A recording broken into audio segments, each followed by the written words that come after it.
ఇంకా ప్రేమ వచ్చేసి చీర కట్టుకోవడానికి అయితే వెళ్తుంది. అక్కడే చీర కట్టుకుంటున్న తర్వాత జాకెట్ హుక్ అయితే పట్టకపోవడంతో నర్మదని వేదవతిలని అయితే పిలుస్తూ ఉంటుంది అనమాట ప్రేమ వచ్చేసి.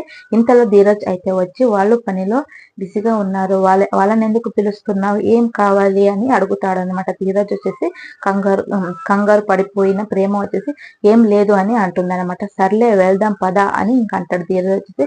దాంతో ప్రేమ ఉండేసి జాకెట్ హుక్ అయితే గురించి అయితే చెప్తుంది అనమాట, పడట్లేదు అనేసి. వద్దా అని ఇంకా మొహమాట అయితే పడుతూ ఉంటుంది అనమాట ప్రేమ వచ్చేసి.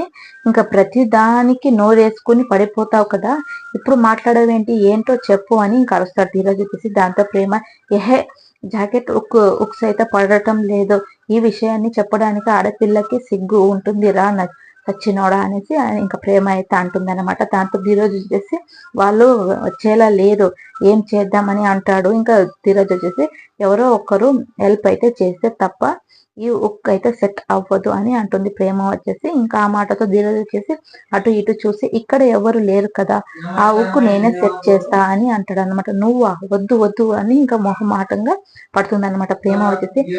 లేట్ అవుతుంది వెనక్కి తిరుగు అని ఇంకా ప్రేమ జాకెట్ హుక్ అయితే పెడతాడు. ధీరజ్ వచ్చేసి హుక్ అయితే ఎక్కించేటప్పుడు ప్రేమ ఇస్తుందయ్యా ఎక్స్ప్రెషన్స్ మామూలుగా అయితే లేవు, ఇంకా ఉండవు, చూసే వాళ్ళకే వాళ్ళు జువ్వుమనేటట్టుగా అయితే ప్రేమ ఎక్స్ప్రెషన్స్ అయితే ఇస్తూ ఉంటుంది అనమాట. ఆమె రేంజ్ లో ఎక్స్ప్రెషన్స్ ఇచ్చిందో అర్థం చేసుకోవచ్చు మీరు వచ్చేసి ఏ రేంజ్ లో వచ్చింది అనేది. పార్ట్ 2లో ఏం జరిగింది అనేది నెక్స్ట్ పార్ట్ లో అయితే తెలుసుకుందాం. బాయ్.